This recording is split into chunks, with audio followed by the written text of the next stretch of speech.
Hello everyone, welcome to the another segment of Thoughts and Education. So we have Miss Shilpika Tiwari from Kopoda Group of Institution. She is an assistant professor of political science. She is having a 13 years of experience in teaching and she has B.Ed, M.Ed and PhD in the political science.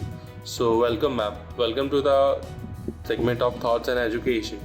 So I'm gonna ask you some relevant questions about your thoughts for the faculties, students, and for the institution.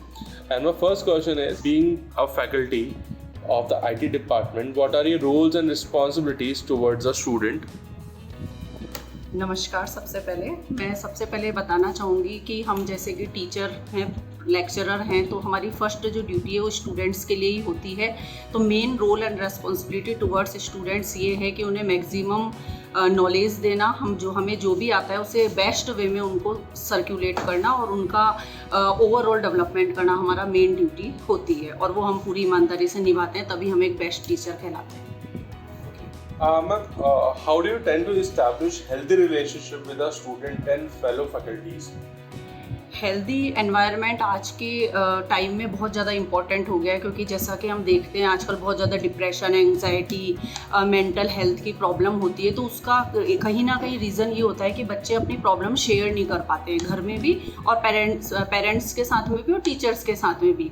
तो सबसे पहला focus हमारा यही रहता है कि healthy environment हो। Class का एनवायरनमेंट हमारे यहाँ बिल्कुल डेमोक्रेटिक होता है, बच्चा अपनी बात को क्लियर टीचर के सामने बोल सकता है, सही है तो हम सब उसको एग्री करते हैं। किसी तरह का पनिशमेंट या ज़बरदस्ती जो डांट होती थी कि टीचर के आते ही अंदर घुस जाते थे बच्चे, इस तरह का कुछ भी एनवायरनमेंट नहीं होता। रिस्पेक्ट वो करते हैं लेकिन अननेसेसरी उनको पनिशमेंट नहीं दिया जाता है, जिससे उन्हें कोई प्रॉब्लम नहीं होती, वो इजीली फ्रेंडली वे में लर्निंग करते हैं। ठीक है मैम, अगला क्वेश्चन मेरा ये है कि आज के इंडस्ट्री के हिसाब से प्रैक्टिकल अप्रोच बहुत ज़्यादा ज़रूरी होती है और डिमांड भी सबसे ज़्यादा प्रैक्टिकल और लर्निंग की ही है। तो आप कैसे प्रैक्टिकल अप्रोच अपने जो सब्जेक्ट्स होते हैं उसके अकॉर्डिंग स्टूडेंट्स को और आप डेवलप करते हैं? जी सर, बिल्कुल ठीक कहा आपने। प्रैक्टिकल नॉलेज बहुत ज़रूरी है। थ्योरेटिकल तो सिर्फ डिग्री के लिए चाहिए, आगे जिस भी फील्ड में वो जाएंगे प्रैक्टिकल नॉलेज जब तक नहीं होगी वो सक्सेसफुल नहीं होंगे। तो जैसे हमारे यहाँ 5 सब्जेक्ट्स हैं जो प्रैक्टिकल हैं, ज्योग्राफी है, साइकोलॉजी है, music, textile, drawing and painting. तो सभी सब्जेक्ट में रेगुलर प्रैक्टिकल क्लासेज होती हैं। जैसे ड्राइंग है तो उसकी एग्जीबिशन लगती है, म्यूज़िक है तो बच्चों को म्यूज़िक सेमिनार्स में ले जाया जाता है, ज्योग्राफी के ओपन प्रैक्टिकल्स होते हैं। अदर सब्जेक्ट्स में भी जैसे पॉलिटिकल साइंस है तो पार्लियामेंट विजिट होती है। तो जो सब्जेक्ट की जैसी रिक्वायरमेंट है उसके अकॉर्डिंग हम उनको प्रैक्टिकल नॉलेज देते हैं ताकि वो आगे अपना कैरियर सही से सेटअप कर सकें। ठीक है मैम, जो आपकी बेस्ट प्रैक्टिसेस क्या रहती हैं डिपार्टमेंट को जहाँ पे हमको स्किल्स सिखा सकें आप?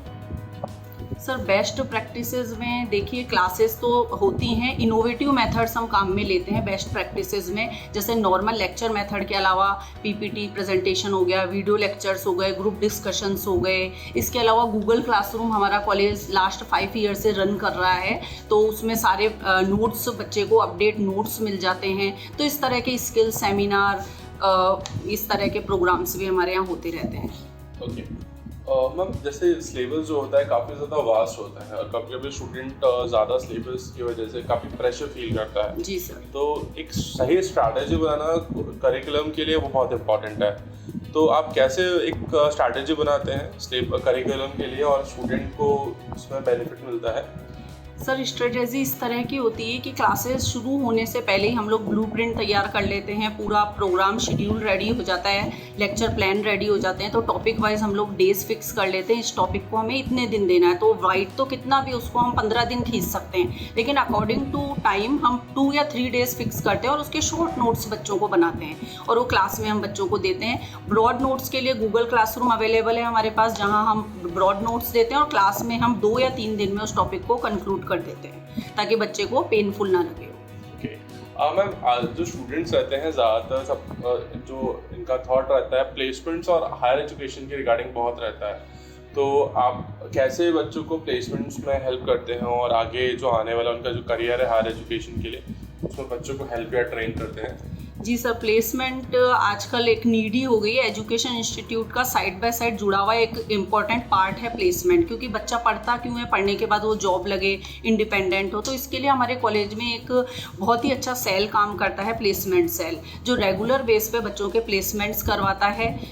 जो स्टूडेंट्स ग्रुप है उसमें जहाँ जहाँ रिक्वायरमेंट्स है वो रिक्वायरमेंट्स डाली जाती है, बच्चे वहाँ पे अप्लाई कर सकते हैं। कॉलेज में जॉब फेयर्स भी हमारे यहाँ लगते हैं, जहाँ बड़ी बड़ी कंपनीज आती हैं, बच्चों के लिए फ्री ऑफ कॉस्ट हम रखते हैं, तो बच्चे वहाँ पे अपना इंटरव्यू दे सकते हैं। तो कॉलेज अपनी पूरी रिस्पॉन्सिबिलिटी इस चीज़ में दिखाता है कि उनको प्लेसमेंट देना ही है अपने बच्चों को। मैम आज के टाइम में कंपटीशन बहुत ज़्यादा बढ़ गया है और हर दिन एक कंपटीशन बढ़ रहा है, तो मैम कैसे स्टूडेंट की आप हेल्प करते हैं ताकि वो आने वाले जो बाहर का माहौल है उससे कंपटीशन को वो फेस कर पाए?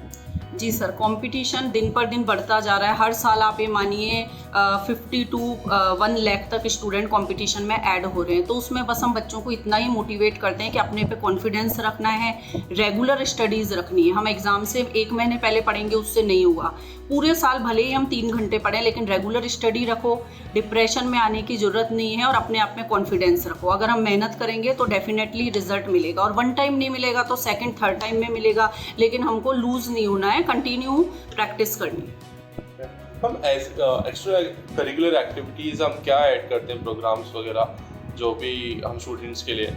जी सर, एक्स्ट्रा करिकुलर एक्टिविटीज़ की हम बात करें तो बच्चे के ओवरऑल डेवलपमेंट के लिए बहुत इंपॉर्टेंट है। ये हमारा कॉलेज बहुत अच्छे से मैनेजमेंट इस चीज़ को एनालिसिस करके हमारे यहाँ इतना ज़्यादा करिकुलर एक्टिविटीज़ पे फोकस किया जाता है ताकि बच्चे का ओवरऑल डेवलपमेंट हो, क्योंकि एजुकेशन केवल बच्चे का मेंटल डेवलपमेंट करती है, और मेंटल के अलावा उसका सोशल, इमोशनल, फिजिकल, ये सब डेवलपमेंट करने के लिए ये एक्टिविटीज़ होती हैं। तो सर हमारे यहाँ NSS चलता है, नेशनल सोशल सर्विस की, ये गवर्नमेंट की स्कीम है जिसके तहत वो सोशल वर्क करना सीखता है। प्लांटेशन, ओल्ड एज होम में विजिट्स हम करते हैं, रोड सेफ्टी रैलीज निकालते हैं, योगा डे वगैरह बनाते हैं, गरीब बच्चों को हम एजुकेशन प्रोवाइड करवाते हैं। तो वो सोशल रेस्पॉन्सिबिलिटी उसमें डेवलप होती है और वो एक गुड सिटीजन बन पाता है। इसके अलावा स्पोर्ट्स, सिंगिंग, डांसिंग, ड्रामा, इस तरह की एक्टिविटीज़ भी कॉलेज में रेगुलर बेस पे होती है, जिससे बच्चे का ओवरऑल डेवलपमेंट हो सके, जो हमारा मेन पर्पज़ है।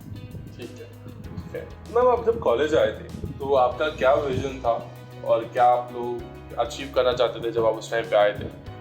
सर मेरा ये विज़न था, और आगे आने वाले जो भी न्यू जॉइनिंग्स होंगे या जो भी जॉब करेंगे तो मैं उन्हें यही संदेश देना चाहूँगी कि अपना विज़न होना चाहिए कि अपना बेस्ट कॉलेज को देना है। यदि हम बेस्ट करेंगे तो हमें हमेशा अच्छा आउटपुट मिलेगा। कुछ ऐसे होते हैं कि सिर्फ अपने प्रॉफिट के लिए जॉब करते हैं, हर तरह के लोग होते हैं, लेकिन सबसे पहले तो अपने को अपना जो बेस्ट है वो बच्चों को देना चाहिए। उनके लिए अपने को बिल्कुल पेरेंट की तरह वर्क करना चाहिए। जैसे पेरेंट बिना किसी स्वार्थ के अपने बच्चों की टेक केयर करते हैं, वैसे ही हमें बच्चों को पूरी नॉलेज देनी चाहिए, ताकि हमें आगे ये ना हो कि हमने अपना काम परफेक्शन से नहीं किया, तो ड्यूटी पूरी ईमानदारी से करनी चाहिए। ठीक है मैम, आपके टाइम के लिए बहुत बहुत धन्यवाद। धन्यवाद। धन्यवाद।